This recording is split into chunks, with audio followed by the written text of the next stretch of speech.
Vamos para a parte 3 do livro Ave Maria do Papa Francisco. A frase que vamos estudar hoje é: bendito é o fruto do vosso ventre, Jesus.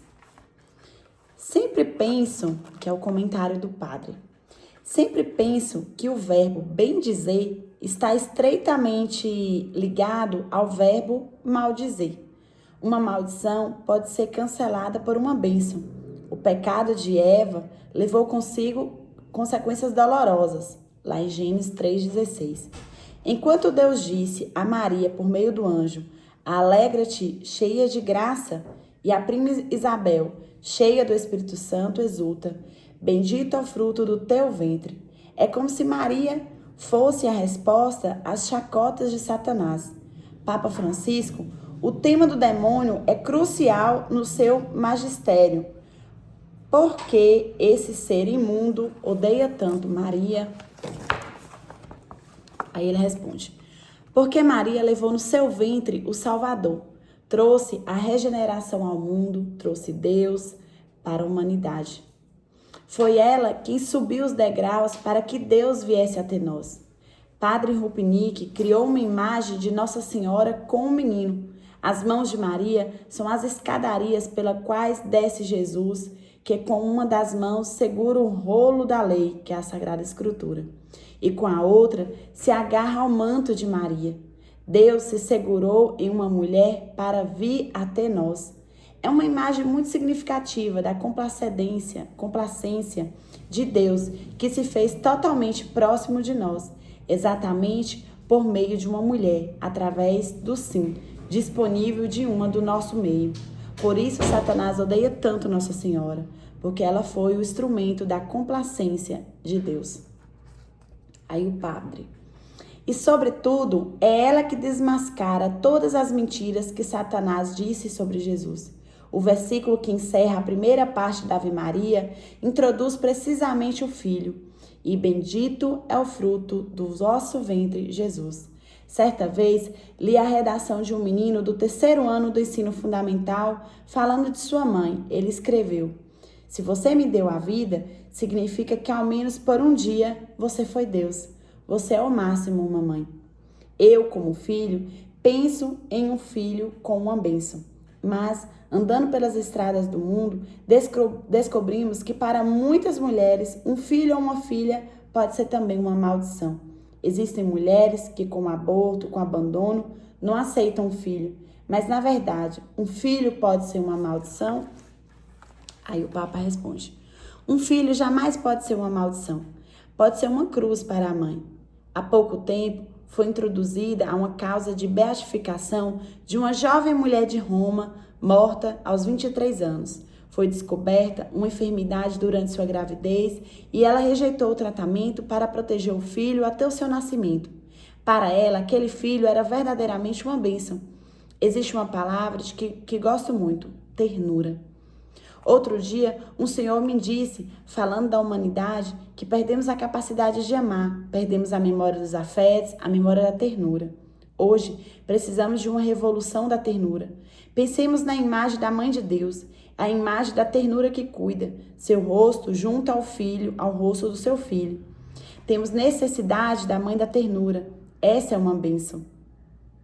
Sem ternura, não se compreende uma mãe. Sem ternura, não se pode entender Maria. Na Catedral de Bari, contemplei o ícone da Virgem Odigitria.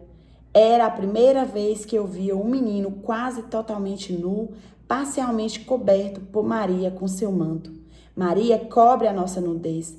A mãe é a única que pode entender um filho, porque o conhece nu desde o seu ventre, do seu útero. Lhe deu a vida nu. Depois Maria recebe a Cristo nu ao pé da cruz e o cobre de novo. Vou até sublinhar isso aqui porque eu achei interessante essa comparação, né? Nu, desde o útero, lhe deu a luz nu. Depois Maria recebe a Cristo nu no pé da cruz. Maria é uma bênção para nós porque é a mãe da nossa nudez. O mal, o pecado nos desnuda. ela nos cobre sempre. Até o próprio Adão e Eva, né, ficaram com vergonha de estarem nus após o pecado. O padre: sempre penso que Maria poderia ter dito não. Muitas pessoas pensam que Maria teria sido constrangida a dizer sim. Ao contrário, ela poderia ter dito não e por isso o seu sim foi ainda maior. Vivemos em um mundo que sonha ser livre, fazendo os escravos e os demais. Neste mundo, Maria afirma que para sermos livres, precisamos ser servos do Senhor. Como dizia Santo Agostinho, servir é reinar. A liberdade de Maria é um sinal de contradição. Aí o Papa comenta: existe um momento de espera entre a proposta do anjo e a resposta de Maria.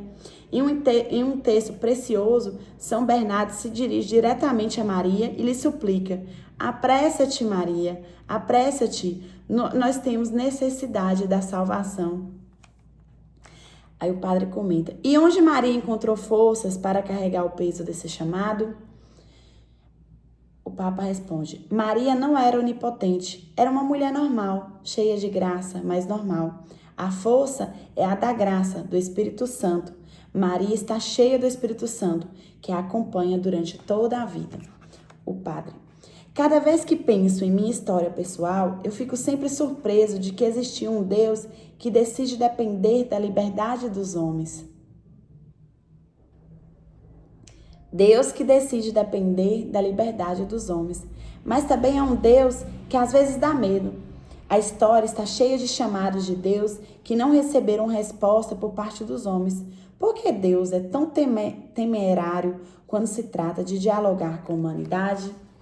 O Papa responde: porque dialoga com os filhos. Pensemos no pai do filho pródigo, Lucas 15, 11, 32. Dialoga com ambos os filhos, aquele que foi embora para viver uma vida dissoluta e o outro, aquele perfeito, que, no entanto, revela a ambição de ocupar o lugar do pai. Os dois estão distantes do amor do pai. Deus arrisca como o pai que espera todos os dias o regresso do mais novo e, segundo nos conta o Evangelho, o vê chegar ainda longe. Depois, quando percebe que o mais velho não participa da festa, sai para chamá-lo. Esse pai apostou em seus filhos. Os místicos falam de loucura divina. O amor de Deus por seu povo é uma loucura. Ele não escolheu você por ser o mais inteligente, o maior, o mais forte. Você é o menor do mundo. Deus ama desse jeito. Padre, o Papa João Paulo I diz que Deus, além de pai, é também mãe. Preparando essa viagem pela Ave Maria, encontrei uma filósofa que me abriu uma perspectiva preciosa sobre a maternidade. Segundo Luísa Muraro, não existem mães. O que existem são mulheres que se tornaram mães por uma necessidade, por um pranto, e para responder a isso, primeiro recordam e logo em seguida esquecem suas próprias necessidades. É bonito colocar o outro antes de si mesmo. O Papa responde: muito poético e verdadeiro. Mas ao dizer que Deus é pai e mãe, o Papa João Paulo I não disse nada de extraordinário. Deus disse isso de si mesmo por meio de Isaías e de outros profetas. Apresentou-se como uma mãe. Te protejo como uma mãe que não pode se esquecer de seu filho. E ainda que ela se esquecesse, eu não poderia esquecer-te jamais. Isaías 49, 15. Para terminar aqui, o padre pergunta: Papa Francisco, quando o Senhor lê essa passagem, vem em sua mente a imagem da sua própria mãe? Ele responde: sim, devemos nossa vida a uma mulher. E quando recitamos a Ave Maria, estabelecemos um vínculo natural entre a Virgem Maria e as nossas mães. Que lindo, né? A ternura materna de Deus. Longe de querer compreender ou dominar a situação, Maria é a mulher que sabe conservar, isto é, proteger, guardar no seu coração a passagem de Deus na vida do seu povo. Aprendeu a sentir a pulsação do coração do seu filho, ainda quando ele estava no seu ventre, ensinando-lhe a descobrir, durante toda a vida, o palpitar de Deus na história. Aprendeu a ser mãe e, nesse aprendizagem, proporcionou a Jesus a bela experiência de saber-se filho. Em Maria, o Verbo eterno não só se fez carne, mas aprendeu também a reconhecer a ternura maternal de Deus. Com Maria, o Deus menino, aprendeu a ouvir os anseios, as angústias, as alegrias e as esperanças do povo da promessa. Com ela, descobriu-se a si mesmo como filho do santo, povo fiel de Deus. Nos evangelhos, Maria aparece como uma mulher de poucas palavras, sem grandes discursos nem protagonismo, mas como um olhar atento, que sabe guardar a vida e a missão do seu filho, e, consequentemente, de tudo que ele ama. Soube guardar o amanhecer da primeira comunidade cristã, aprendendo deste modo a ser mãe de uma multidão. Apaixonou-se das mais diversas situações para semear a esperança. Acompanhou as cruzes carregadas no silêncio do coração dos seus filhos. Muitas devoções. Bom dia, mamãe. Bom dia, filho. Eu quero dedeira. Dedeira com café. Dedeira com café? Tá bom.